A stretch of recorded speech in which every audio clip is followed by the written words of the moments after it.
ठीक है। यहाँ क्या देख रहे हैं, चोलकालीन संस्कृति में आप यहाँ पर चर्चा करते हैं। चलिए, चोल साम्राज्य की प्रमुख विशेषताएं, ठीक है ना। तो चोलकालीन जो क्या है साम्राज्य की, उसकी प्रमुख विशेषताएं देखिएगा। स्थानीय क्या है, स्वतंत्रता, और क्या है, केंद्रीय नियंत्रण। यही था मैंने किया, ठीक है ना। केंद्र पर नियंत्रण और केंद्रीय प्रशासन देखिएगा, सर्वोच्च स्थान। केंद्र प्रशासन जो होता था ऑटोमेटिक, कोई भी यानी कि राजा महाराजा कोई भी होता, वो तो मेन तो केंद्र में ही होता था। तो केंद्र में जो क्या होगा, जो रहेगा, जो राजा रहे, यानी कि सर्वोच्च स्थान किसका रहेगा, राजा का ही ना रहेगा, तो वही राजा रहता। और चोल काल में जो अपना राज्याभिषेक जो करवाते थे, खासकर तंजौर हो गया, गंगईकोंड चोलपुरम और क्या है चिदम्बरम, ये तीन ही स्थान में क्या है, चोल जो शासक होते थे अपना क्या करते थे, राज्याभिषेक करवाते थे, ठीक है ना।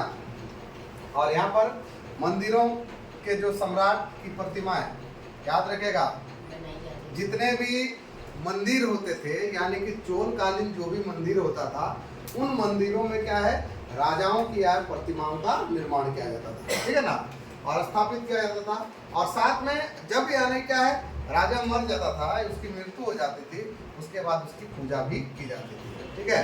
यानी कि ये परंपरा थी किसमें, चोल काल में, ठीक है ना। और यहाँ पर तंजौर के जो मंदिर, इसका एक एग्जाम्पल है तंजौर के मंदिर में, वहाँ पर जो शासक कौन था, परांतक प्रथम और राजेंद्र जो चोल थे, इन दोनों की क्या है, प्रतिमाएं वहाँ पर स्थापित की गई थी। मतलब वहाँ पर ही क्या है आपका, किसका, यानी कि आपका परांतक प्रथम और क्या है राजेंद्र चोल, दोनों का क्या है, यानी कि प्रतिमाएं वहाँ स्थापित की गई, ठीक है। और प्रशासन में देखिए, अधिकारियों को दो श्रेणियों में विभक्त किया गया था। चोल काल में जो प्रशासन है, चोलकालीन जो प्रशासन है, इस प्रशासन में अधिकारियों को दो श्रेणी में विभक्त किया है। एक श्रेणी क्या था आपका, ऊपरी श्रेणी, और दूसरा क्या आपका निम्न श्रेणी। ऊपरी जो श्रेणी थी, उसके जो अधिकारी थे, उस अधिकारी को क्या कहा गया, पेरू नंदनम, ठीक है। और निम्न श्रेणी के जो प्रमुख अधिकारी है, उसको यानी कि सेरू नंदनम। यानी कि इस तरह से, यानी कि दो तरह से इन लोगों को यानी कि हम लोग जानते हैं, ठीक है। क्लियर है आप लोगों को। और ये अधिकारियों को भूखंड के स्थान पर अब क्या दिया गया, भूमि, यानी कि टैक्स के रूप में, यानी कि मतलब सॉरी क्या बोलते हैं, भूमि क्या दिया गया, यानी कि अब यानी कि उन लोगों को वेतन के रूप में विशेष करके दिया गया है, ठीक है ना।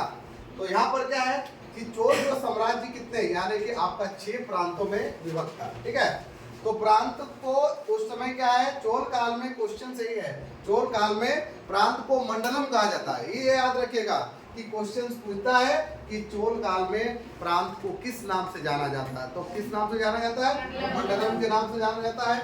और इसके प्रशासन जो होते हैं, प्रशासन के लिए राजकुमारों को विशेष यहाँ नियुक्त किया जाता है। और मंडलम का विभाजन होता है, ठीक है। मंडलम जो है, मंडलम मतलब एक तरफ से प्रांत हो गया, तो प्रांत, क्योंकि चोलकालीन यानी कि प्रांत को मंडलम कहते हैं, ठीक है।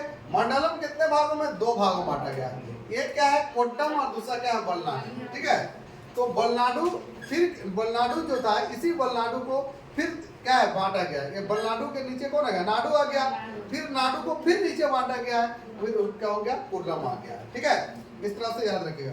नाडु की जो सभा होती, उसको हम लोग क्या कहते थे, ये जो नाडु है, इसकी सभा को नट्टार की संज्ञा दी गया है, ठीक है ना। और फिर भूरा, इसका काम, यही नट्टार का जो काम होता है, ये आपका भू राजस्व का प्रबंधन करना, इसी का एक काम होता है, ठीक है। और व्यापारिक नगरों में कौन था, नगरम होता है, ठीक है। नगरम नामक क्या है, एक सभा होती थी, ठीक है। यानी कि व्यापारियों की सभा को क्या कहा गया, तो नगरम कहा गया, ठीक है। याद रखिएगा, नट्टार का क्या कार्य होता है, भू राजस्व का प्रबंधन करना, ऐसे क्वेश्चन पूछ सकता है, ठीक है ना। तो इस तरह से आपको, तो सबसे पहले जैसे चोल यानी क्या होगा, आप बोल सकते हैं केंद्र में कौन होता है, राजा होता है, ठीक है। राजा के नीचे कौन हो गया, जैसे केंद्र, सॉरी क्या है, यहाँ पर केंद्र हो गया, केंद्र के बाद आपका नीचे हो गया प्रांत, ठीक है। प्रांत के नीचे आपका कौन सा, कोट्टम, प्रांति आपका मंडलम है, ठीक है। मंडलम के नीचे यही दोनों है, कोट्टम से बलनाडु, और बलनाडु के नीचे आपका नाडु, और नाडु के नीचे आपका खुर्रम। तो अब क्या है कि चोलकालीन प्रशासन की सबसे छोटी इकाई क्या है? क्वेश्चन खुर्रम। इस तरह से भी क्वेश्चन पूछ सकता है, ठीक है, याद रखिएगा। तो गांव यानी कि यही चीजें आपको समझ में आया ना। तो प्रशासन की सबसे छोटी इकाई क्या होगा? खुर्रम हो गया, ठीक है। तो खुर्रम क्या है? गांव हो गया, ठीक है। हाँ, इसके आधार पर तो नाडु गांव में दिया गया है। परिवार, कई परिवार मिलकर ही ना है, क्या है, क्या बनता है आपका, एक गांव का निर्माण किया जाता है था, ठीक है ना। तो ये चीज को याद, अरे बड़ी तो केंद्र होगा। केंद्र होगा, प्रशासन की सबसे बड़ी इकाई हुई ना है।